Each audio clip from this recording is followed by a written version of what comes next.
गीता अध्याय 15 के श्लोक 16-17 में 3 प्रभु बताए हैं। ये 3 प्रभु कौन हैं? किस प्रभु की शरण में जाने के पश्चात जन्म और मरण समाप्त हो सकता है? 3 प्रभुओं में सबसे उत्तम परमात्मा कौन है? कैसा है? उसका क्या नाम है? इन सभी गूढ़ रहस्यों को जानने के लिए अवश्य सुनिए जगत गुरु तत्वदर्शी संत रामपाल जी महाराज के अमृत वचन। दर्शकों, जगत गुरु संत रामपाल जी महाराज के अद्भुत अलौकिक सत्संग प्रवचनों ने हिंदुस्तान में ही नहीं बल्कि विश्व में एक आध्यात्मिक ज्ञान की क्रांति ला दी है। लाखों श्रद्धालुओं ने हमें इन सत्संगों के प्रसारण के लिए बधाई पत्र भेजे हैं। इसके साथ साथ कुछ श्रद्धालुओं ने कुछ शंकाएं भी हमारे को भेजी हैं। हमने उन सब श्रद्धालुओं की शंकाओं के निवारण के लिए संत रामपाल जी महाराज से भेंट की तथा महाराज जी से उन सभी शंकाओं का निवारण जाना, जिसकी जिज्ञासा हमारे दर्शकों में बनी हुई है। तो आइए अब जानते हैं परम पूज्य जगत गुरु तत्वदर्शी संत रामपाल जी महाराज से आपकी हर शंका का समाधान। महाराज जी, क्या श्री ब्रह्मा जी रजगुण, विष्णु जी सदगुण, शिव जी तमोगुण है? पुण्यात्माओं, रजगुण ब्रह्मा, सदगुण विष्णु, तमगुण शिव जी हैं। महाराज जी, इसका प्रमाण कहाँ है? पुण्यात्माओं, अब यहाँ ये सिद्ध करते हैं कि रजगुण क्या है, सदगुण क्या है, तमगुण क्या है। देखिएगा, ये मार्कंडेय पुराण है, अपने सदग्रंथों से हम सिद्ध करेंगे और ये गीता प्रेस गोरखपुर से प्रकाशित है। सचित्र मोटा टाइप, केवल हिंदी वही की वही उसी तरह। और इसके 123 पृष्ठ पर आपको ले चलते हैं। ये है 122 से शुरू करेंगे हम संक्षिप्त मार्कंडेय पुराण। यहाँ मार्कंडेय जी अपना ज्ञान बताते जा रहे हैं। मार्कंडेय जी बोले, मुने, अब हम 123 पे पढ़ रहे हैं, 123 पे। अब यहां मार्कंडेय जी बोले, मुने, रजगुण प्रधान ब्रह्मा, तमोगुण प्रधान रुद्र और सत्व प्रधान विश्वपालक विष्णु, यही 3 देवता हैं और यही 3 गुण हैं। परमेश्वर ने 600 वर्ष पहले कहा था, गुण तीनों की भक्ति में ये भूल पड़ो संसारे, कह कबीर निज नाम बिना कैसे उतरो पार। 3 देव की जो करते भक्ति, उनकी खुद ना हो वह मुक्ति। सिद्ध हो गया, रजगुण ब्रह्मा, सदगुण विष्णु और तमगुण शिव जी, यही 3 देवता और यही 3 गुण भी कहे जाते हैं। और कंसेप्ट क्लियर करते हैं, देखिएगा। यह है श्रीमद् देवी भागवत, इसमें संस्कृत भी साथ है।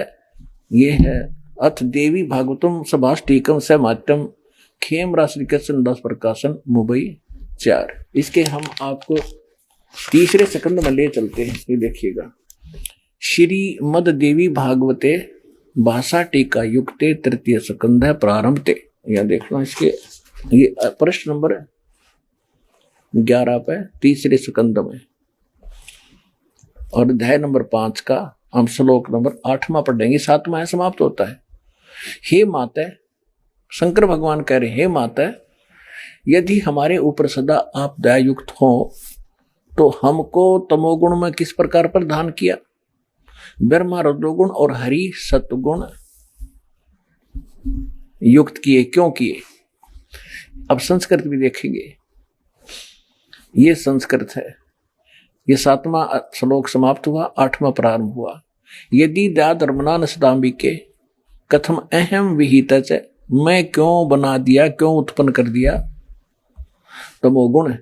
और कमल से उत्पन्न होने वाले ब्रह्मा जी को रजोगुण संभव, रजोगुण क्यों उत्पन्न कर दिया। और सुविहित किमु सतो गुणो हरि, विष्णु को आपने सतोगुण क्यों बना दिया। इति सिद्धम रजगुण ब्रह्मा, सतगुण विष्णु, तमगुण शिव जी। और इस गीता प्रेस गोरखपुर से प्रकाशित श्री देवी भागवत के तीसरे स्कंद से और क्लियर कर देते हैं। सुचित्र मोटा टाइप, केवल हिंदी और गीता, इसके संपादक हनुमान प्रसाद पोदार, चिमनलाल गोस्वामी, और ये यहां से प्रकाशित है। इसके तीसरे स्कंद पर आपको थोड़ा सा पढ़ाते हैं। 123 पृष्ठ पे तीसरा स्कंद विष्णु जी कह रहे हैं तुम शुद्ध स्वरूपा हो, ये सारा संसार तुम से उद्भासित हो रहा है अपनी माता दुर्गा के बारे में। मैं ब्रह्मा और शंकर हम सभी तुम्हारी कृपा से विद्यमान हैं। विष्णु जी कह रहे हमारा आविर्भाव माने जन्म, तिरोभाव माने मृत्यु हुआ करता है। केवल तुम ही नित्य हो, जगत जननी हो, प्रकृति और सनातनी देवी हो। शंकर भगवान बोले देवी यदि महाभाग विष्णु तुमसे उत्पन्न हुए हैं, प्रकट हुए हैं, तो उनके बाद उत्पन्न होने वाले ब्रह्मा भी तुम्हारे पालक हुए। फिर मैं तमोगुण लीला करने वाला तमोगुणी लीला करने वाला शंकर क्या तुम्हारी संतान नहीं हुआ? अर्थात मुझे भी उत्पन्न करने वाली तुम ही हो शिवे। संपूर्ण संसार की सृष्टि करने में तुम बड़ी चतुर हो। इस संसार की सृष्टि स्थिति और संहार में तुम्हारे गुण सदा समर्थ हैं। उन्हीं तीनों गुणों से उत्पन्न हम ब्रह्मा विष्णु एवं शंकर, रजगुण ब्रह्मा, सदगुण विष्णु, तमगुण शिव जी नियमानुसार कार्य में तत्पर रहते हैं। देवी भागवत के इस चंद पंक्तियों ने 4 कंसेप्ट क्लियर कर दिए। ब्रह्मा विष्णु महेश नासवान है, प्रकृति दुर्गा को कहते हैं, और ये तीनों इसके पुत्र हैं। रजगुण ब्रह्मा, सतगुण विष्णु, तमगुण शिव जी हैं। और ये भी स्पष्ट कर दिया कि हम केवल जो हमें आदेश होता है नियमित ही काम कर सकते हैं, हम किसी का संस्कार घटा बढ़ा नहीं सकते। और ये सिद्ध हो गया रजगुण ब्रह्मा है, सतगुण विष्णु, तमगुण शिव जी। महाराज जी, गीता अध्याय नंबर 7 के श्लोक 12 से 15 में तीनों गुणों के उपासकों को राक्षस स्वभाव को धारण किए हुए मनुष्य में नीच कहा गया है। इसका क्या अभिप्राय है? पुण्यात्माओं, 7वें अध्याय के 4 मंत्र पढ़ेंगे 12 से 15। अब देखिए, ये तो सिद्ध हो गया रजगुण ब्रह्मा, सतगुण विष्णु, तमगुण शिव जी, नथिंग एल्स। ये देखिएगा, श्रीमद् भगवद गीता अध्याय नंबर 7 का और श्लोक नंबर 12। और भी जो सतोगुण से उत्पन्न होने वाले भाव हैं और जो रजोगुण तथा तमोगुण से होने वाले भाव हैं, उन सब को मुझ से होने वाले हैं ऐसा जान, परंतु वास्तव में उनमें मैं और वे मुझ में नहीं है। अब यहां इसने क्या कहा है कि रजगुण ब्रह्मा से, सतगुण विष्णु से, तमगुण शिव जी से जो कुछ भी हो रहा है, रजगुण ब्रह्मा से उत्पत्ति, क्योंकि रजगुण के ब्रह्मा जी के अंदर एक ऐसा गुण भर दिया इसने, जीव के बस की बात नहीं, उसके प्रभाव से उत्पत्ति, संतानोत्पत्ति करेगा ही करेगा। और विष्णु जी में सतोगुण ऐसा भर दिया, सब एक दूसरे मोह ममता जकड़े रहेंगे, यहाँ फंसे रहे। और तमोगुण का अपने बेरा शंकर जी के काम करे, ये सब न मार के अपने पिता के पास भेज देता है। ये कहता है इन तीनों गुणों से जो कुछ हो रहा है, रजगुण ब्रह्मा, सतगुण विष्णु, तमगुण शिव जी से, इसका मुख्य कारण मैं हूं। क्योंकि इसको 1 लाख मानव शरीरधारी प्राणियों का निताहार करना पड़ता है, सूक्ष्म शरीर को भून कर खाता है, इसलिए कहता है मैं इनमें नहीं और ये मुझ में नहीं, और ये जो कुछ भी हो रहा है इसका मुख्य कारण, निमित्त कारण मैं ही हूं, मुझसे ही हो रहे। अब आगे देखना, अब 13वें श्लोक में क्या कहा, 7वें अध्याय का, अध्याय नंबर 7 का और श्लोक नंबर 13। गुणों के कार्य रूप सात्विक, राजस और तामस, इन तीनों प्रकार के भाव से सारा संसार प्राणी समुदाय मोहित हो रहा है। इन तीनों गुणों से पूरे, यानी ब्रह्मा विष्णु महेश से परे मुझ अविनाशी को नहीं जानता। अब ये देखिएगा, ये गीता प्रेस गोरखपुर से प्रकाशित है, संपादक हैं इसके, ये देखिएगा, संपादक है हनुमान प्रसाद पोदार, और ये कहां से, ये यहां से प्रकाशित है। ये है रुद्र संहिता और संक्षिप्त शिव पुराण, पृष्ठ नंबर 110 पे, गीता प्रेस गोरखपुर से प्रकाशित, सचित्र मोटा टाइप। इस प्रकार ब्रह्मा विष्णु और रुद्र, इन 3 देवताओं में गुण हैं, यानी रजगुण ब्रह्मा, सतगुण विष्णु, तमगुण शंकर, इन 3 देवताओं में गुण है, परंतु शिव गुणातीत माने गए हैं। वो इन तीनों से अलग हैं। 26वें पढ़ते हैं, अपने मतलब की बात पढ़ेंगे। यहां आगे अब नीचे, पुत्रो, ब्रह्मा और विष्णु को ये काल बोल रहा है, पुत्रो तुम दोनों ने तपस्या करके प्रसन्न हुए मुझ परमेश्वर से सृष्टि और सचिथि नामक दो कृत यानी जो दो विभाग, ये दो जॉब प्राप्त किए हैं और ये दोनों तुम्हें बहुत प्रिय है। इसी प्रकार मेरी विभूति स्वरूप रुद्र और महेश्वर ने, मैं नहीं है, ने दो अत्यंत उत्तम कृत्य संहार और तिरोभाव प्राप्त किए। अब देखो ये ब्रह्मा विष्णु तो ये हो गए दोनों पुत्र, रुद्र और महेश्वर ये इन दोनों से न्यारे यानी चार हो गए, और बोलने वाला वो इनका पिता इनसे अलग है। इन तीनों गुणों रजगुण ब्रह्मा सदगुण विष्णु तमोगुण शिव जी से परे दास ने आपको दिखा दिया श्री शिव पुराण के अंदर कि इनका बाप है यू। ये खुद कहता है ब्रह्मा विष्णु पुत्रो तुमने दो विभाग मेरे से प्राप्त किए हैं, इसी प्रकार रुद्र और महेश्वर ने प्राप्त किए, महेश्वर ने, तो ये पांचवा है इनका बाप, ये बोल रहा है यहाँ पर। अब ये कहता है कि ये तीनों गुणों ब्रह्मा विष्णु महेश तक सीमित हैं, ये मुझे भी ना जानते, मेरी भक्ति भी ना करते। आगे देखो 7वें अध्याय का श्रीमद् भगवद गीता का 14वां श्लोक में क्या कहा है, क्योंकि ये अलौकिक अर्थात अति अद्भुत गुण भी मेरी माया रजगुण ब्रह्मा सदगुण विष्णु तमगुण शिव जी द्वारा फैला गया जाल बड़ा खतरनाक है, ये दुस्तर है। और जो पुरुष मुझ को भजते हैं यानी ब्रह्म साधना करते हैं वो इनसे ऊपर उठ जाते हैं, माया को उल्लंघन कर जाते हैं, यानी ब्रह्मा विष्णु महेश की साधना करने वाले ब्रह्मा लोक विष्णु लोक शिवलोक में जाएंगे, उनका कम समय होता है, और जो ब्रह्म की साधना करता है ब्रह्म लोक में जाता है उसका समय ज्यादा होता है, वहां सुख भी ज्यादा उस ब्रह्म लोक में, लेकिन वहां पुंजेब कटती है अपनी ही, और पूंजी समाप्त होते ही पुण्य खत्म होते ही फिर वापस 83 लाख योनियों में आना ही पड़ता है। तो ये तो इनका प्रोसेस है, ये कभी समाप्त नहीं हो सकता। और फिर इसलिए ये कह रहा है कि उस परमेश्वर की शरण में जा, जहां जाने के बाद फिर लौटकर संसार में कभी नहीं आते। तत्वदर्शी संत बताओगे, मैं नहीं जानता उस मेथड को, वो तरीका वो बताओगे, वो ज्ञान वो बताओगे। तो ये रामपाल दास अब तत्वदर्शी संत सारा दाना दाना गिनवा दिया।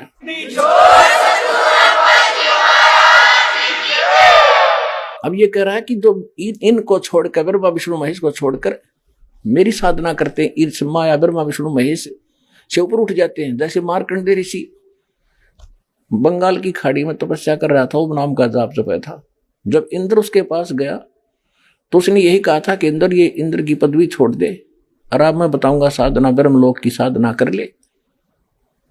तो कहते एक आधा व्यक्ति मेरी साधना भी ना करते, अगर मेरी साधना करे तो इन ब्रह्मा विष्णु महेश वाले सुख से ज्यादा लाभ मिल जाए। अब ये क्या कह रहा है कि अब देखो श्रीमद् भगवद गीता अध्याय नंबर 7 का हम श्लोक नंबर 14 पढ़ा है, क्योंकि यह अलौकिक अर्थात अति अद्भुत त्रिगुण में मेरी माया ब्रह्मा विष्णु महेश के द्वारा फैलाया हुआ जाल बड़ा खतरनाक है, दुस्तर है। जो पुरुष मुझको यानी ब्रह्म की साधना करते हैं इनसे ऊपर उठ जाते हैं, तर जाते हैं। 15वें श्लोक में कहा कि माया के द्वारा जिनका ज्ञान हरा जा चुका है, ओए होए, जो ब्रह्मा विष्णु महेश से ऊपर किसी की जिसकी बुद्धि उठती नहीं वहीं तक सीमित है, जिनका ज्ञान वो असुर स्वभाव राक्षस स्वभाव को धारण किए हुए मनुष्यों में नीच ओए होए और दूषित कर्म करने वाले मूढ़ लोग मूर्ख मुझको नहीं भजते। पुण्यात्माओं, इस गीता की पठन मात्र से मोक्ष बताया करते, इसमें लिखे मात्र कराएंगे जब होगा मोक्ष तय। जो इसमें लिखा है ऐसे करेंगे तभी मोक्ष होगा, उसकी जानकारी आपको दी जा रही है कि इसमें ये लिखा है ऐसे करना चाहिए, 2 अक्षर की बात है, वह निर्णय।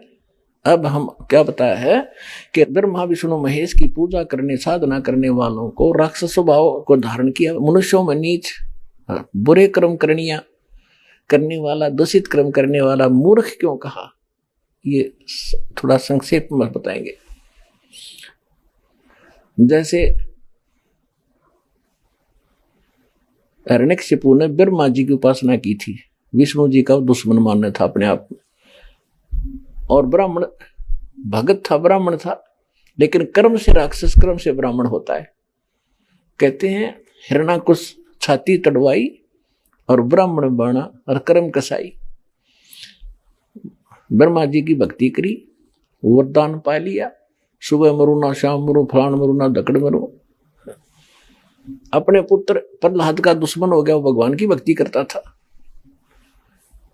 अंत में राक्षस कहलाया और कुत्ते वाली मौत मारा गया। पाड़ के फेंक दिया उसको पेट से, तो हुआ रजगुण का उपासक राक्षस कहलाया और कुत्ते वाली मौत मरा। फिर तमोगुण के उपासक थे श्री, जैसे तमोगुण शंकर भगवान के उपासक थे एक रावण, श्रीलंका के राजा। और रावण जैसी भक्ति थे शिव के उपासक 7 जन्म नहीं कर सकते, चले यहां से काट के समर्पित कर दिया अपने देव के चरणों में। वर्क डन ये भगवान दे सकते हैं, उसका शरीर फिर दे दिया न्यू का न्यू, क्योंकि उसके सांस शेष थे, आयु शेष थी। ये आयु नहीं बढ़ा सकते, आयु केवल कबीर परमात्मा बढ़ा सकते हैं, परम अक्षर ब्रह्म बढ़ा सकते हैं।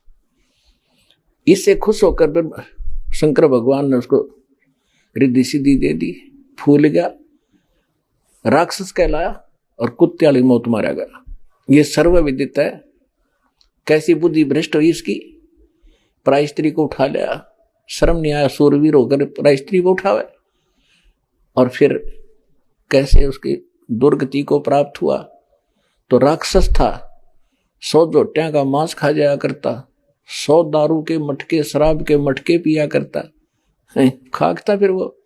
तो कहते हैं तीनों गुणों की जो पूजा करते हैं उनकी बुद्धि ठिकाना आ ही नहीं सकती, वो राक्षस स्वभाव को धारण किए मनुष्यों में नीच दूषित कर्म करने वाले मूर्ख है। भस्मागिरी नाम के एक तपस्वी थे, भगवान शंकर के उपासक। ये गिरी, पुरी, नागा, नाथ, कनपाड़े, ये सारे जो है शंकर जी के उपासक होते हैं। एक भस्मागिरी नाम का तपस्वी और भगवान शंकर के महल के सामने कैलाश पर्वत पे ऊपर न पैर नीचे न सिर करके भक्ति करने लग गया। 12 वर्ष तक खड़ा रहा।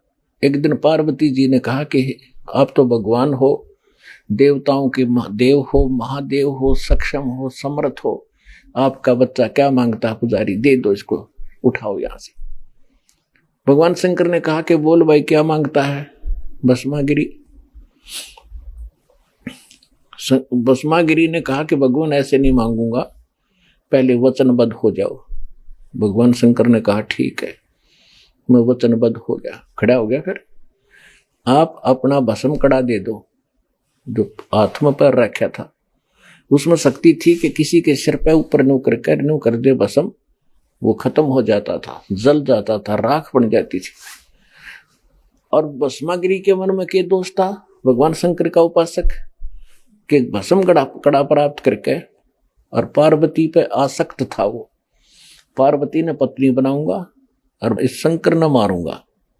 और इसको अमंतर्यामी कहा करते शंकर भगवान ने। खाकंतर्यामी था, इसको बद्दी के को बदले कर बैठा सामने, उस अपना दुश्मन पाड़ दिया, निकाल कर भस्म कड़ा दे दिया, ले भाई ले जा, अगले शंकर होले होशियार। इसलिए मैंने यह साधना करी थी, तुझे मारूंगा और इसको अपनी पत्नी बनाऊंगा। हा हा हा हो गया राक्षस। आग आग भगवान और पीछे पीछे पुजारी, जांख काट उठा।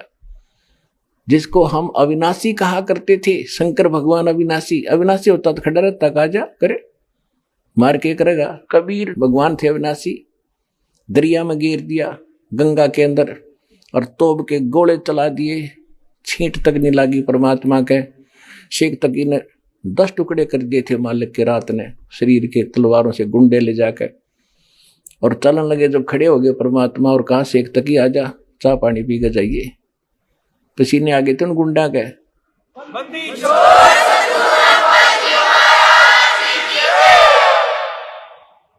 तो शंकर भगवान आगे आगे और उसका पुजारी पीछे पीछे, जा खखाट उठा, टैर बाजता जा शंकर भगवान का।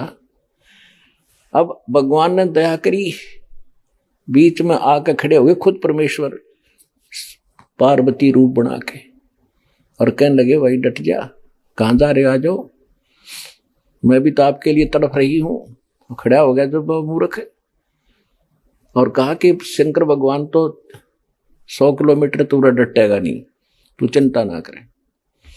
वो खड़े हो गए तो पार्वती कहने लगी कि मुझे डांस करके दिखा।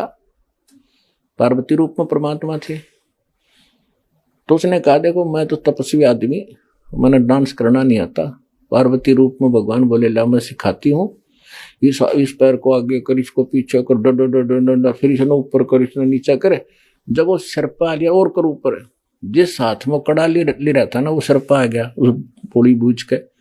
जब कह दिया भस्म, भस्मा गिरी, वहां खत्म हुआ। उसके बाद वो भस्मा असुर कहलाया, भस्मासुर राक्षस। जब वो कड़ा लेकर शंकर भगवान के आगे प्रकट हुए परमात्मा विष्णु रूप धारण करके, शंकर जी बोले विष्णु जी भाग ले, बात बिगड़गी। परमात्मा बोले क्या हो गया भाई, कैसे ऐसे उसने जुल्म कर दिया, मेरे साथ धोखा कर दिया। कोई बात नहीं, उसको मैंने मार दिया है। अगर नहीं ऐसे कैसे मार दिया, वो तो मरने वाला था, उसके पास तो कड़ा है कि ये कड़ा ले तेरा।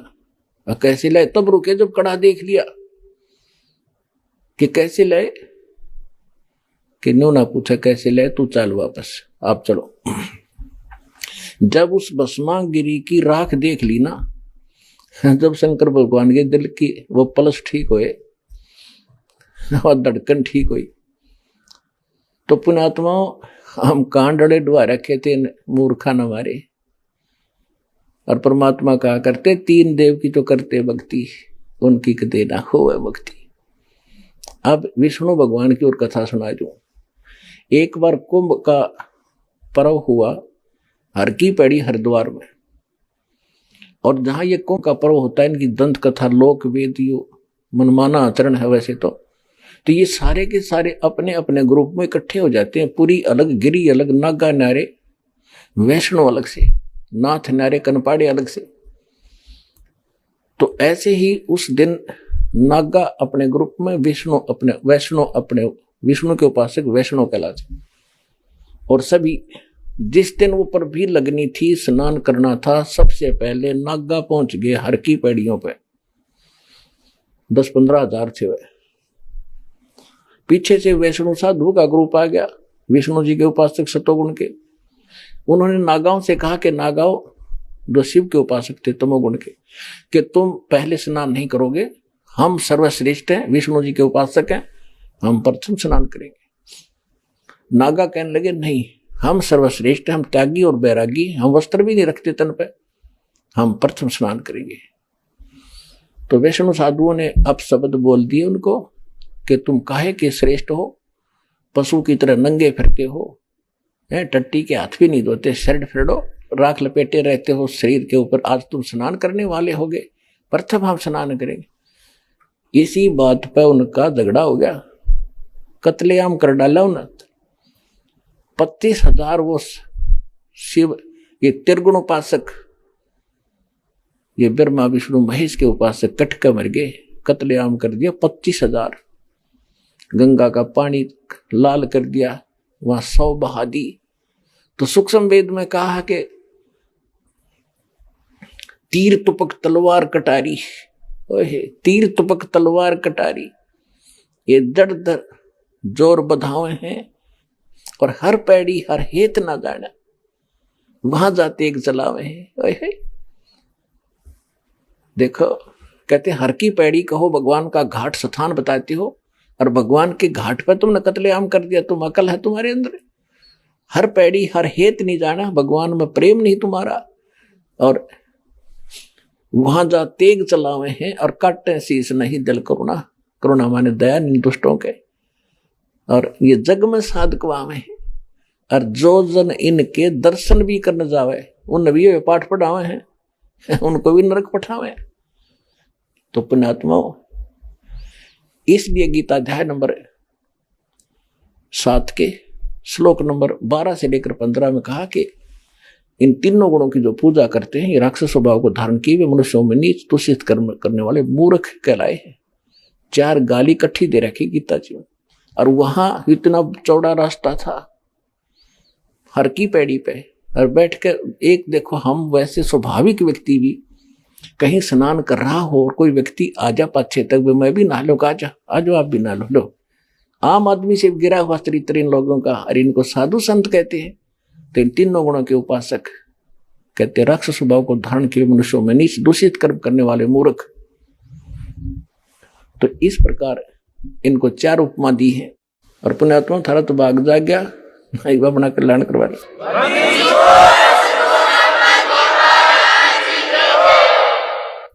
आइए अब हम उन श्रद्धालुओं के अनुभव जानते हैं जो जगत गुरु तत्वदर्शी संत रामपाल जी महाराज जी से दीक्षा प्राप्त कर चुके हैं तथा उनके द्वारा बताए गए भक्ति मार्ग पर चल रहे हैं। नमस्कार सर।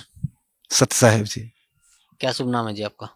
मेरा नाम अनिल प्रसाद सिंह अर्थात भक्त अनिल दास है। कहाँ से आए हैं सर? मैं कपूरथला कैंट पंजाब से आया हूँ। सर क्या काम करते हैं आप?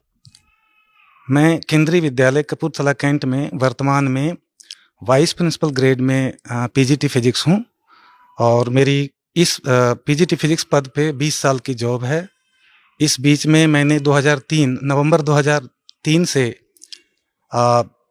मई 2005 तक जवाहर नवोदय विद्यालय ढलाई त्रिपुरा राज्य में डेपुटेशन पे प्रिंसिपल भी रहा और वर्तमान में मैं पुनः केंद्रीय विद्यालय में वाइस प्रिंसिपल ग्रेड में पीजीटी फिजिक्स पद पे कार्यरत हूँ। सर संत रामपाल जी महाराज की शरण में आने से पहले आप कौन सी भक्ति करते थे? संत रामपाल जी महाराज के शरण में मैं 27 मार्च 2004 को आया था और उसके पहले 98 से 2004 तक मैं संत आसाराम जी का शिष्य था और उन्होंने जो दीक्षा दी थी तो पूरे पंडाल में माइक पे 5-7 मंत्र बोलते थे। ओम नमः शिवाय, ओम नमः भगवते वासुदेवाय, हरिओम तत्सत, ओम ऐम नमः, ऐसे गायत्री मंत्र भी, ओम भूर्भुवः स्वः तत्सवितुर्वरेण्यं भर्गो देवस्य, ऐसे जो पूरा मंत्र है ऐसे और 5-7 मंत्र बोल देते थे और वो कहते थे कि इनमें से आपको जो मंत्र अच्छा लगता है, जो आपके इष्ट देव हैं, वो मंत्र चुन लीजिए। तो उसके पहले मैं शिव जी को मानता था कि वही सर्वशक्तिमान भगवान है, मुझे कुछ ज्ञान था ही नहीं। तो मैंने ओम नमः शिवाय मंत्र चुन लिया था और मुझे ओम नमः शिवाय मंत्र सेलेक्ट कर लिया तो मेरा वही मंत्र हो गया।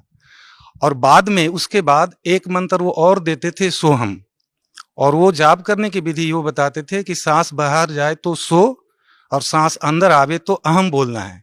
और इसका वो लाभ ये बताते थे कि इस मंत्र के जाप करने से परमात्मा प्राप्ति जल्दी हो जाती है, शीघ्रता से हो जाती है।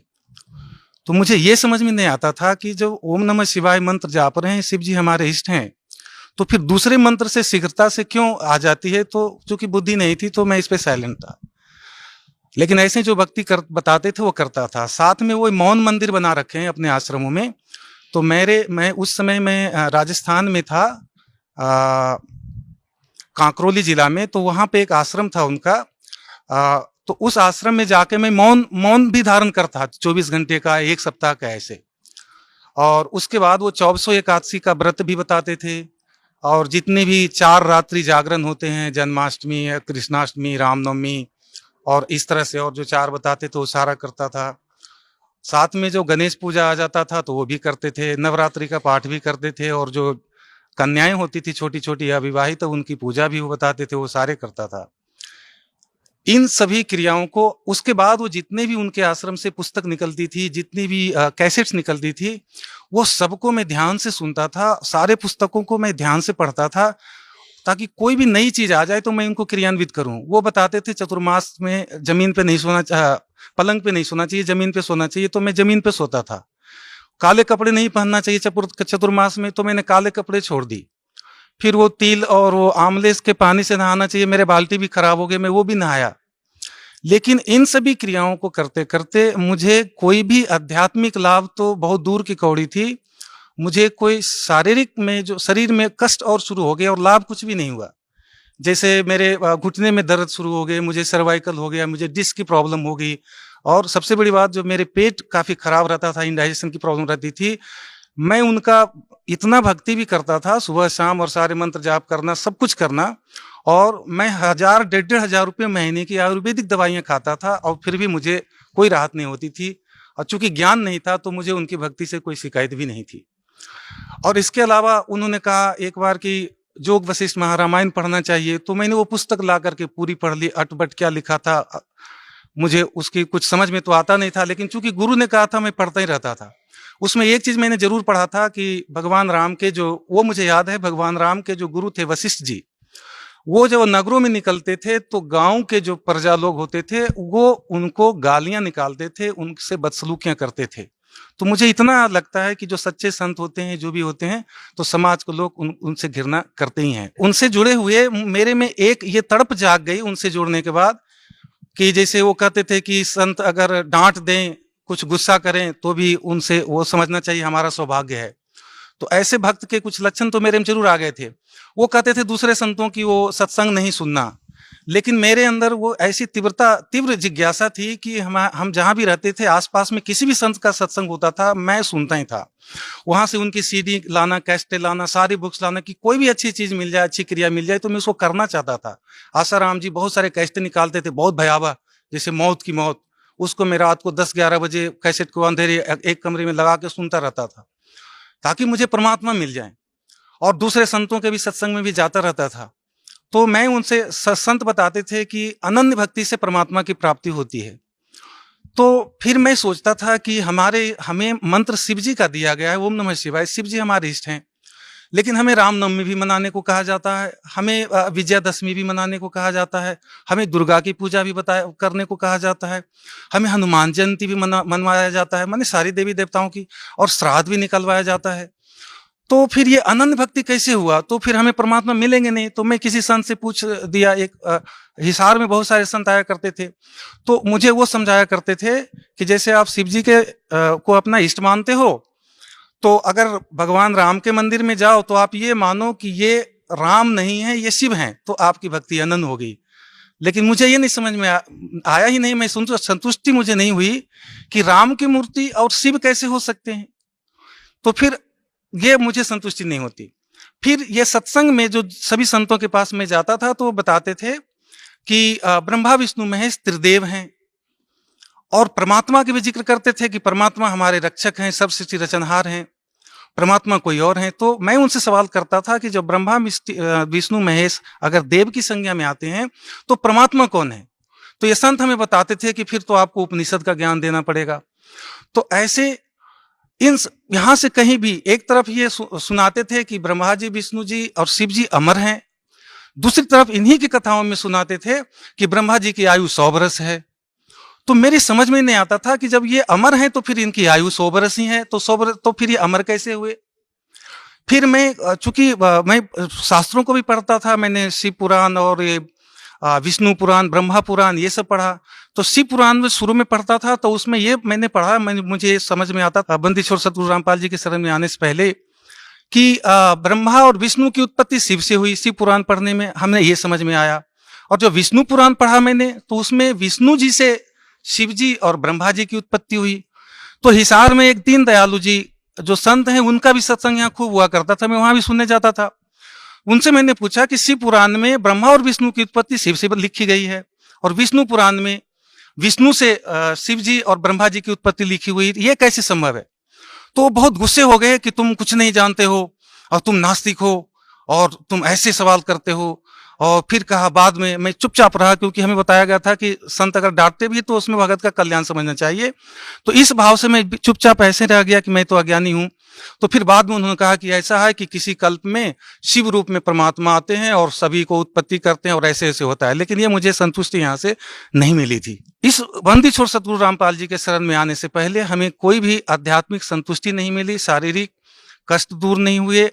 और मैं चूंकि पीजीटी फिजिक्स था और प्लस 1 प्लस 2 को मैं फिजिक्स पढ़ाता था, और सभी लोग जानते हैं जो शिक्षा से जुड़े हुए हैं, फिजिक्स टीचर बहुत ट्यूशन कमाते हैं, माने 1-2 लाख रुपए महीने का वो ट्यूशन से कमा लेते हैं सैलरी के अलावा। 50,000 तो बहुत मामूली रकम होता है उनके लिए।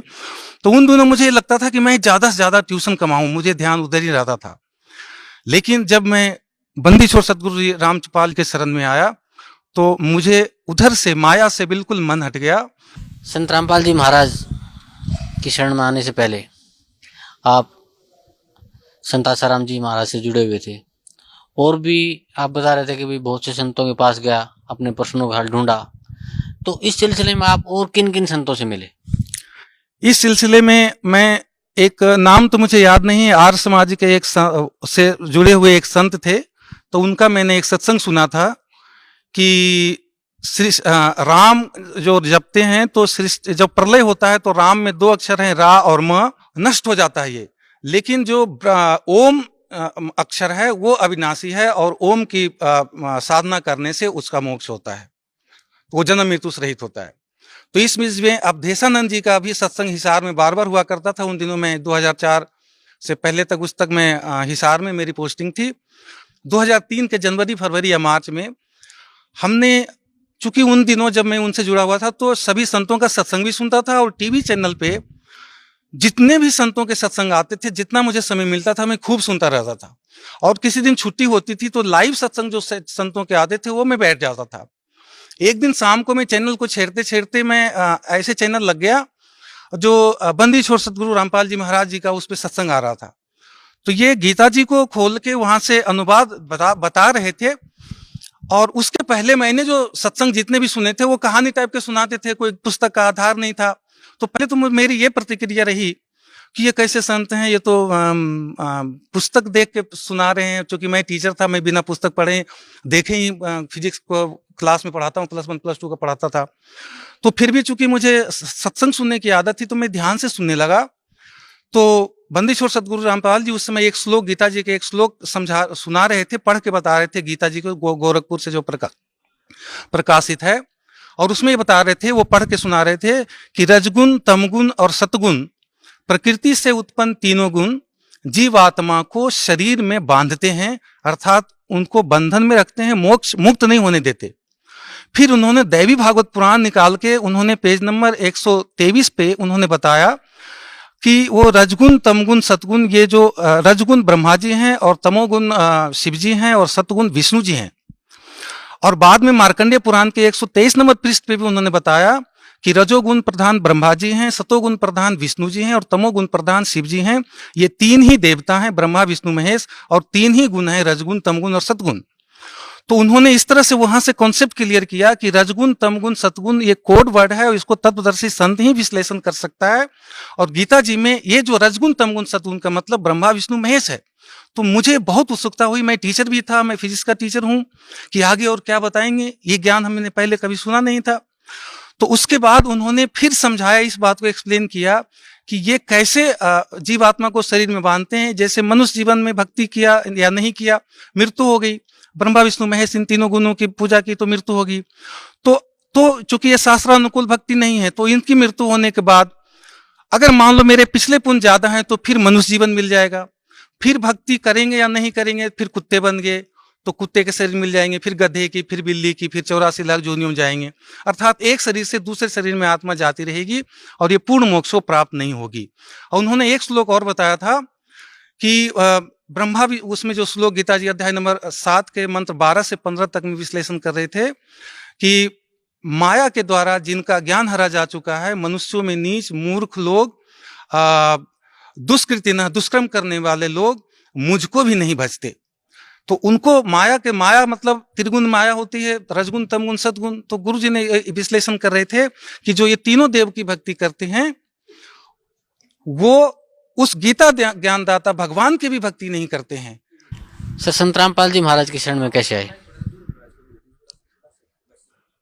एक दिन मैं टीवी चैनल को छेड़ते छेड़ते एक चैनल लग गया, उसमें संत रामपाल जी महाराज का सत्संग आ रहा था और उसमें गीता जी के एक श्लोक को, जो गीता प्रेस गोरखपुर से जो प्रकाशित थी, उसको पढ़ के प्रोजेक्टर पे, वो टीवी पे दिखाया जा रहा था।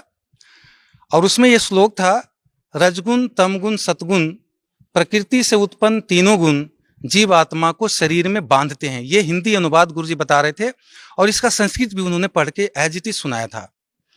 तो फिर उन्होंने ये गुण का विश्लेषण देवी भागवत पुराण और मार्कंडेय पुराण से किया था। मार्कंडेय पुराण के 123 नंबर पेज पे उन्होंने बताया कि रजोगुण प्रधान ब्रह्मा जी, सतोगुण प्रधान विष्णु जी और तमोगुण प्रधान शिव जी हैं।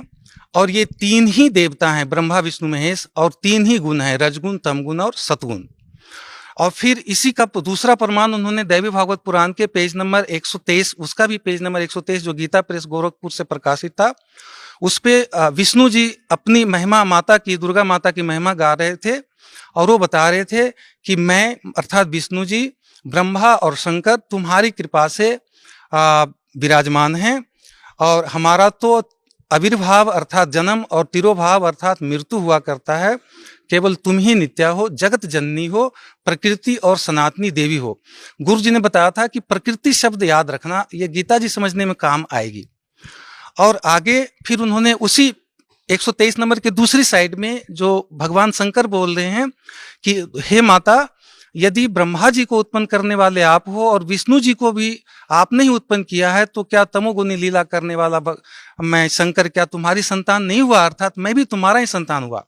तो यहां से भी क्लियर किया गुरु जी ने कि ये विष्णु शिव जी स्वयं अपने आप को तमोगुनी बता रहे हैं, तो ब्रह्मा जी और विष्णु जी भी, ब्रह्मा जी रजोगुनी और विष्णु जी सतोगुनी हैं। तो उस श्लोक को समझाने के लिए इतने सारे प्रमाण के बाद फिर गुरु जी वापस उस श्लोक पे आए कि रजगुण, तमगुण, सतगुण, प्रकृति से उत्पन्न तीनों गुण।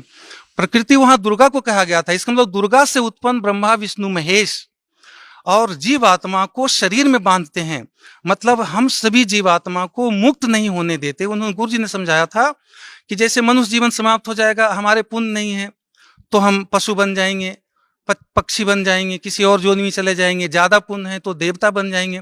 अर्थात एक शरीर से हमें दूसरा शरीर मिलता रहेगा, लेकिन हम पूर्ण मोक्ष को प्राप्त नहीं होंगे। तो इसलिए ब्रह्मा विष्णु महेश की पूजा हमारे गीता जी में व्यर्थ है, ऐसा गुरु जी समझा रहे थे। ये श्लोक सुन के, चूंकि उन दिनों में आसाराम जी से दीक्षित था और मेरा मंत्र ओम नमः शिवाय था और शिव जी मेरे इष्ट थे, तो पहली बार जो ये सुना, और उसके पहले दीनदयालु जी ने बताया था, क्योंकि मैं उसके पहले मैं सभी संतों के सत्संग में जाया करता था, तो दीनदयालु जी का सत्संग जो हिसार में हुआ करता था, कई बार मैंने सुने थे, तो उन्होंने कहा था कि साधकों को गीता का, भगवत गीता का, श्रीमद् भगवत गीता का पाठ करना चाहिए, कम से कम 1 अध्याय रोज। तो मैं कई वर्षों से वो श्रीमद् भगवत गीता का पाठ करता था, हिंदी, और उसमें सारे श्लोक पढ़ते थे, लेकिन गुरु बिन काहु न पाया ज्ञाना, तो बिना गुरु के हमें कुछ वो समझ में नहीं आता था। मैं ये सोचता था कि ये जो गालियां ऐसी लिखी गई है साधकों के लिए गीता जी में, जैसे मूढ़, मनुष्यों में नीच, दूषित कर्म करने वाले, आसुर स्वभाव को प्राप्त पानी, मुझको भी नहीं भजते हैं और इन देवी देवताओं को भजते रहते हैं, तो मुझे लगता था कि मैं तो मंत्र जप रहा हूं, तो ये मेरे लिए नहीं है, ये तो उन लोगों के लिए है जो भगवान की भक्ति नहीं करते। लेकिन बाद में पता चला कि जो इन तीनों देवताओं की भक्ति करते, बंदी छोड़ सदगुरु रामपाल जी महाराज की कृपा से पता चला कि ये उनके लिए बात थी। तो मैं, चूंकि उसके पहले शिव जी का भक्त था, शिव जी मेरे इष्ट देव थे और ओम नमः शिवाय मंत्र जापता था, और जो गुरु जी ने ये समझाया कि इन देवताओं की पूजा करने वाले को मोक्ष नहीं होते और इनको राक्षस स्वभाव को कहा गया है, तो मुझे लगा कि मेरा सिर फट जाएगा। मुझे लगा कि ये गीता जी हैं और गीता जी पर मुझे पूरा विश्वास था, क्योंकि मैं बिहार स्टेट से बिलोंग करता हूं और मेरे गांव में जो कोई मरता था व्यक्ति, तो मरते हुए व्यक्ति को मैं ये सुनता था, बचपन में भी देखा था कि उनको गीता जी का कोई श्लोक पढ़ के सुना दो, ऐसा कि उससे उसकी मुक्ति हो जाएगी। तो उस दृष्टि से भी, और इधर कई वर्षों से मैं गीता जी का पाठ करता था, तो इससे गीता जी के श्लोक पे और गीता जी पे जो ग्रंथ हैं उस पे मुझे पूरा विश्वास था। तो गुरु जी ने जो भी समझाया और वहां श्लोक उन्होंने दिखाया, मुझे पूरा विश्वास हो गया कि ये बात बिल्कुल सच्ची है। लेकिन मेरी बुद्धि इतनी काम नहीं करी कि इस संत जी का एड्रेस ढूंढना चाहिए, इनके पास जाना चाहिए, इनका कल्याण करवाना चाहिए। लेकिन उस भक्ति की जो पहले कर रहा था मैं छोड़ भी नहीं पा रहा था, इनको ढूंढने की मेरी बुद्धि काम नहीं की कि इनको ढूंढना चाहिए था। इस बीच में मेरी जो आर्य समाज के एक संत थे, वो वहाँ हिसार में सत्संग कर रहे थे, तो मैं उनके सत्संग में भी चला गया। वो योगा ज्यादा सिखाते थे, आसन प्राणायाम आदि, कि शरीर स्वस्थ रहेगा, और थोड़ा बहुत प्रवचन करते थे, ध्यान करवाते थे, ऐसे अटबट बोल करके। और एक बात जो उन्होंने कही थी जो मेरे दिमाग को फिर वहां से झंकृत कर दिया था, कि जब प्रलय होता है तो जो राम जपते हैं, तो राम में 2 अक्षर है, रा और म, वो विलीन हो जाता है, नष्ट हो जाता है, उसके साधक भी विनाश को प्राप्त हो जाते हैं। लेकिन ओम 1 अक्षर है और इसका खंड नहीं होता, और ये प्रलय काल में भी जो इसकी भक्ति करते हैं उसका नाश नहीं होता। तो मेरे दिमाग में और हो गया कि अब ये ओम को बता रहे हैं, राम गलत बता रहे हैं, और वो संत जी तो जो थे बंदी छोड़ रामपाल जी महाराज, उनसे मैं जुड़ा नहीं था। वो ब्रह्मा विष्णु महेश जी की सेवा भी व्यर्थ बता रहे हैं, लेकिन वो प्रमाणित है। तो इस बीच में वो और मेरे सिर दर्द हो गए, मैं और घबराहट में हो गया, मैं क्या करूं ना करूं, किससे पूछूं। तो इसी बीच में अवधेशानंद जी का भी वहां सत्संग हिसार में बार बार वहां प्रोग्राम लिया जाता है, मैं उनका सत्संग में भी गया। वो भागवत पे कथा करते थे, और उन दिनों में गया था तो श्री राम कथा पहली बार कह रहे थे, वो बीच बीच में बता रहे थे। तो मैं उनसे जाके ये सवाल पूछना चाहा कि कोई तो कहता है कि राम राम जपो, और कोई तो कहता है कि भाई राम में 2 अक्षर हैं, वो खंड हो जाएगा सृष्टि में और प्रलय हो जाएगा, तो 1 अक्षर मंत्र जो अविनाशी है उसका जाप करो। तो आप स्वामी जी आप बताइए कि हमें क्या करना चाहिए। तो मैं दंग रह गया।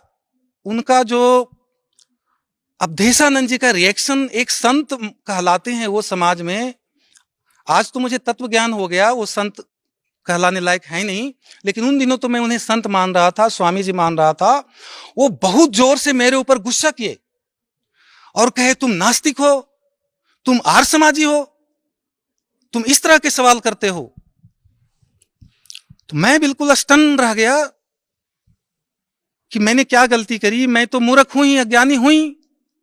उन्होंने ये भी कहा था कि तुम अज्ञानी हो, मूर्ख हो, भ्रमित हो। तो मैंने मेरे मन में सोचा मैं तो भ्रमित हूं, तभी तो संतों के पास आ रहा हूं। और मैं चुपचाप बैठा रहा। और आसाराम जी की बताई हुई वो बात मुझे याद आई कि संत अगर गुस्सा भी करें, डांट भी लगाएं, थप्पड़ भी लगाएं, तो अपना कल्याण समझना चाहिए और उनसे बकवाद नहीं करनी चाहिए, प्रतिवाद नहीं करनी चाहिए। तो वो बात मुझे याद आ गई। मैं चुपचाप ऐसे बैठा रहा हाथ जोड़ करके काफी देर तक।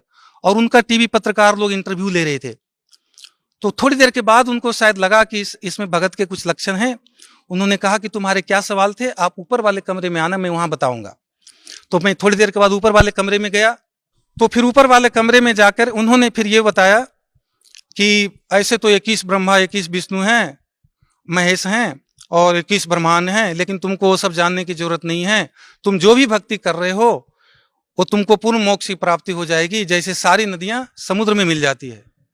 लेकिन मेरी जिज्ञासा शांत नहीं हुई। मेरे मन में ये बात आई कि सिर्फ वो नदी समुद्र में मिलती है जाकर के जिसमें पूरा पानी हो, सालों भर पानी रहता हो, और जिस नदी में थोड़े पानी हो तो समुद्र जाने से पहले पहले सूख जाती है, वो नदी तो समुद्र में मिलती नहीं है।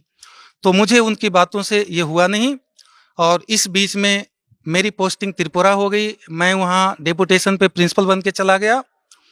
वहां से लगभग साल भर के बाद 2004 मार्च में मैं वापस आ रहा था। मेरी फैमिली हिसार में ही थी। तो बस में जो दिल्ली में मैं आया, दिल्ली में मैं बस में बैठा हुआ, तो पोस्टर में फिर बंदी छोड़ सतगुरु रामपाल जी का एक पोस्टर दिख गया। इनका पोस्टर, ये तो मैं भूल गया था इनकी बातें जो टीवी पे देखे थे, इनके ज्ञान को। और वो सारे संतों से जो मेरी चर्चा हुई थी उधर जाने के बाद, क्योंकि 8-9 महीना टाइम गुजर गया था, मेरा दिमाग एक बार फिर वो चकरा गया। और मेरे मन में ये बात आई कि कोई संत, सभी संत कहते हैं परमात्मा एक है और एक परमात्मा की भक्ति से हमारा मोक्ष होगा।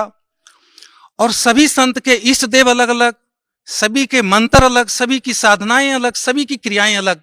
ये सारे संत अगर सच्चे हैं और सभी अलग अलग क्रियाएं साधनाएं बता रहे हैं, तो इन सब को मिलकर के एक निर्णय क्यों नहीं निकाल लेते और हम भक्त समाज को भ्रमित जो करने से बचा लेते। इन सबको चाहिए था कि एक निर्णय निकाल करके और एक रास्ता हमें देते। और ये मेरे दिमाग में आई थी और मैं फिर परेशान हो गया था। और जब हिसार में आया तो गुरुजी का सत्संग था और एक दिन का सत्संग मुझे सुनने को मिला। दिन में सुना तो चूंकि इनका सारा ज्ञान जो पहले सुन रखे थे उससे नया था और मेरी बुद्धि में नहीं आ रही थी। लेकिन शाम को, ये मेरा टर्निंग पॉइंट था लाइफ में, शाम को 27 मार्च 2004 को जब शाम के सत्संग में आया तो उस समय गुरुजी प्रोजेक्टर पे ये बता रहे थे। अनुत्तम का अर्थ बताया उन्होंने। ये तो सभी को पता है, तीसरी क्लास के बालक को भी पता है कि घटिया होता है। और फिर एक शब्द व्रज था संस्कृत का, उसका अर्थ 2 डिक्शनरी से उन्होंने बताया था गुरुजी ने। एक तो आमटे का था, दूसरा मुझे याद नहीं है। और व्रज का उन्होंने अर्थ किया था, दिखाया था डिक्शनरी में, जाना, चलना, प्रगति करना, दूर जाना, देश निकाला होना, प्रस्थान करना, इस तरह के अर्थ बताए थे। मतलब जाना होता है व्रज का अर्थ, गुरुजी ने ये क्लियर किया था। और उसके बाद उन्होंने संत आसाराम जी के अनुवादित गीता के श्रीमद् भगवद गीता के अध्याय नंबर 18 का श्लोक नंबर जो 66 था, उस श्लोक में व्रज शब्द है और वहां पे आसाराम जी ने उसका अर्थ आना किया था, गुरुजी ने दिखाया प्रोजेक्टर पे। और फिर रामसुख दास जी का जो अनुवादित था गीता प्रेस गोरखपुर से जो प्रकाशित श्रीमद् भगवद गीता, उसमें भी व्रज का अर्थ आना किया हुआ था कि मेरी शरण में आ जा। और इस अड़ंगे को सही साबित करने के लिए उन्होंने उतनी मोटी बड़ी पुस्तक थी और उसके लगभग 17 पेज तक व्याख्या कर रखी थी। और उसके बाद उन्होंने सुधांशु जी महाराज की अनुवादित पुस्तक में भी व्रज का अर्थ आना किया हुआ दिखाया गुरुजी ने। जो डॉक्टर सर्वपल्ली राधाकृष्णन बड़े, जो इतने बड़े फिलोसोफर माने जाते हैं, उनके नाम पे पूरा राष्ट्र शिक्षक दिवस मनाता है कि वो बेस्ट टीचर थे, बेस्ट प्रोफेसर थे और एक दार्शनिक थे और बहुत बड़ा विद्वान थे, और उन्होंने भी व्रज का अर्थ आना किया था।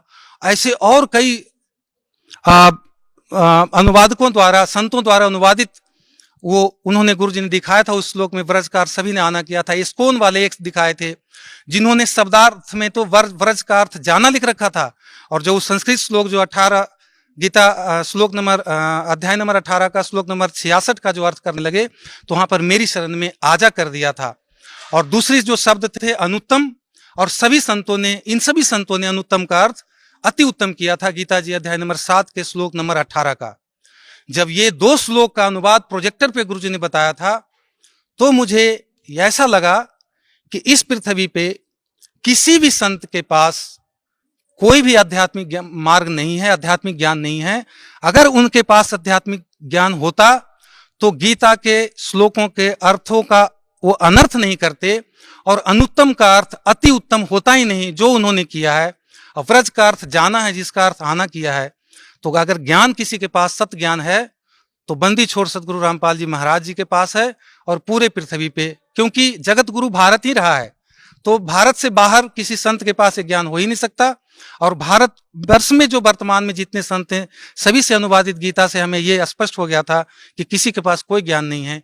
और मैं फिर उसी समय मैं नाम गुरु जी से ले लिया था, और मैं इतना सौभाग्यशाली था।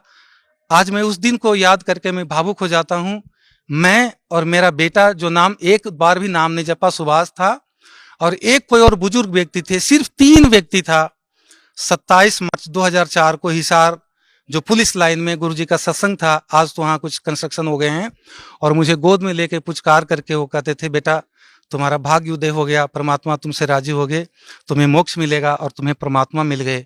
उन दिनों तो मुझे नहीं समझ में आता था, लेकिन आज मुझे लग रहा है कि सचमुच हमें परमात्मा मिल गए, और मेरा जीवन और मेरा जन्म, मनुष्य जन्म आज मैं सफल हो गया, और मैं धन्य हूँ कि मुझे इनसे जुड़ने का, बंदी छोड़ सतगुरु रामपाल जी महाराज जी से जुड़ने का वो शुभ अवसर 27 मार्च 2004 को प्राप्त हुआ। मेरा जन्म हुआ, वास्तविक रूप में मेरा जन्म हुआ। सर, संत रामपाल जी महाराज से नाम उपदेश लेने के बाद आपको क्या लाभ मिला? संत रामपाल जी के महाराज से नाम लेने के बाद इतने लाभ हुए जिसका वर्णन हम करने लग जाएं तो कई घंटों गुजर जाएगा। जैसे इनसे पहले मेरे घुटने में दर्द थे, मेरे को सर्वाइकल भी हो गया था उन पूजाओं को करते करते। मेरे को पेट की बहुत एक्यूट प्रॉब्लम था, और मैं घी पिछले 8-10 वर्षों से नहीं खाया था, और उस कारण से मेरे शरीर बिल्कुल सूखा सूखा जैसे हो गया था, बिल्कुल बहुत कमजोर हो गया था। और इनसे नाम लेने के बाद मैं घी भी खाने लगा, पचने भी लगा।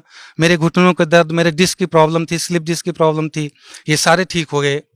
और इस तरह से जो मैं पैसों के पीछे दौड़ता था, उनसे, जैसे आसाराम जी से नाम लिया हुआ था तो उन दिनों मेरे अशांति रहती थी अंदर से, सुरक्षा नाम की कोई चीज नहीं थी, आत्मिक संतुष्टि नहीं थी।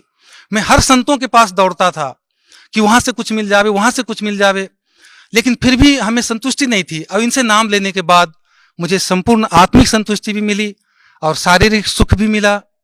और सबसे बड़ी बात है कि हमें वो पूर्ण संत, तत्वदर्शी संत मिले, जिसके बारे में गीता जी अध्याय नंबर 4 के श्लोक नंबर 34 में कहा है कि उस तत्वदर्शी संत को दंडवत प्रणाम करो और सरलता पूर्वक प्रश्न पूछो, तब उस परमात्म तत्व को ज्ञान देंगे।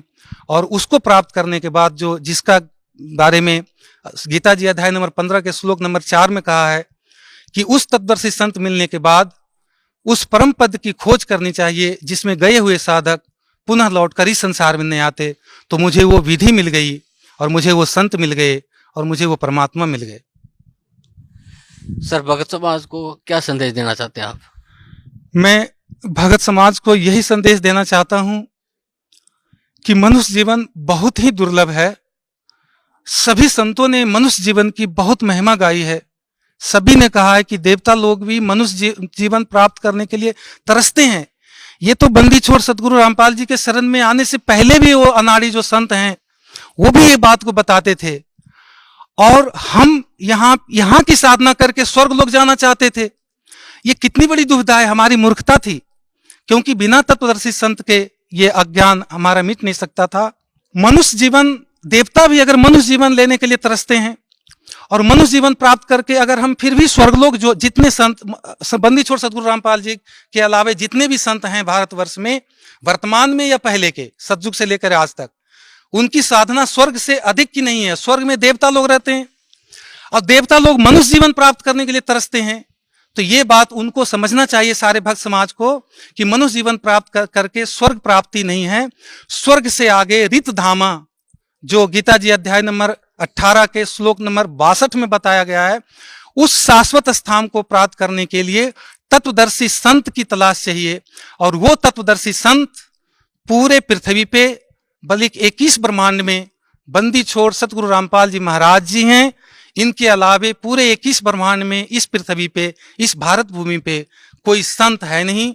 तो मैं सभी भक्त समाज से ये अपील करना चाहूंगा, हाथ जोड़ के मैं विनम्र निवेदन करना चाहूंगा कि आप इस अनमोल मनुष्य जीवन को शास्त्र विरुद्ध साधना करके बर्बाद ना करें। एक एक सांस की बहुत कीमत है, ये मौका बार बार नहीं मिलता।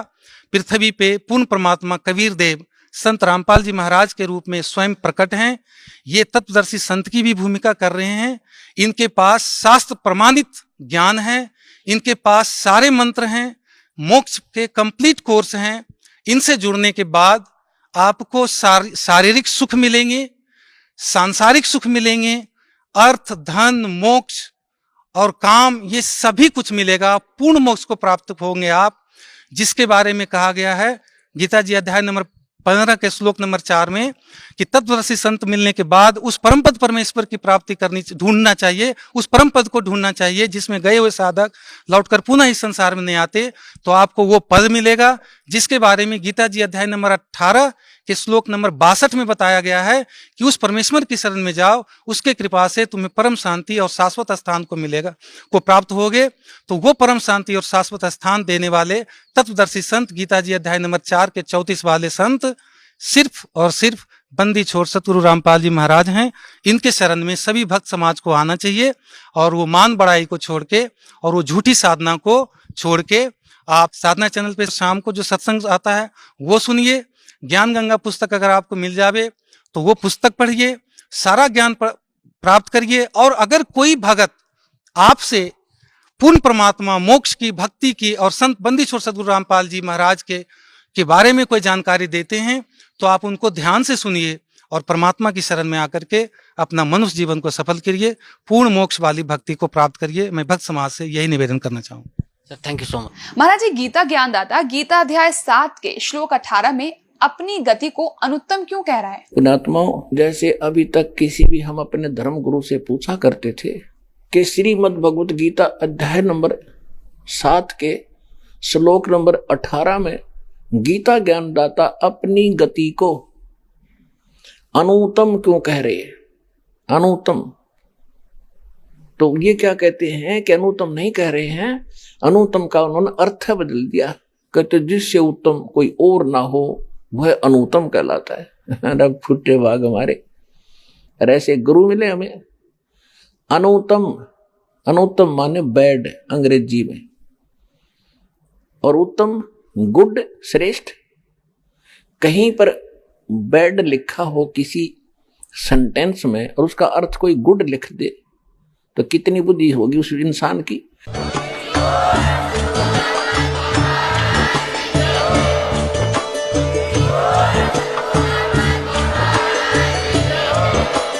आप सुन रहे थे जगत गुरु तत्वदर्शी संत रामपाल जी महाराज जी के मंगल प्रवचन। अधिक जानकारी के लिए विजिट कीजिए हमारी वेबसाइट www.jagatgururampalji.org। संत रामपाल जी महाराज जी के शुभ आशीर्वाद से पूरे विश्व भर में 500 से भी ज्यादा नाम दीक्षा केंद्र हैं, जिन पर संत रामपाल जी महाराज जी द्वारा ऑनलाइन निशुल्क नाम दीक्षा दी जा रही है। अपने नजदीकी नाम दीक्षा केंद्र का पता करने के लिए संपर्क करें 8222880541।